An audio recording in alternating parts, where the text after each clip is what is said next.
They called Amedeo Modigliani the last bohemian of Paris. A century ago, nudes like this caused scandal. But today, visitors to this retrospective in the former German capital Bonn take a more relaxed view. This is the kind of eroticism that doesn't make us blush, but that you can look at and still leave the intimacy of the model intact.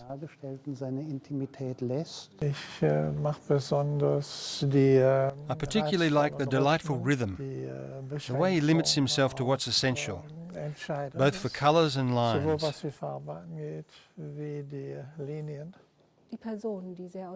The characters come across as very authentic. For me, they're alive.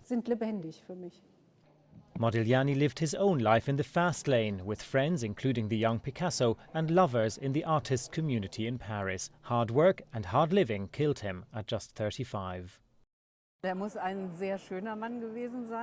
He must have been a very handsome man, to judge from the few photos we have. He had a lot of women, and he didn't just experiment with drugs and alcohol. They were part of his life. Today, Modigliani's excesses are all but forgotten. What remains is a pure style that appeals to the aesthetic sense of large audiences, including the very young.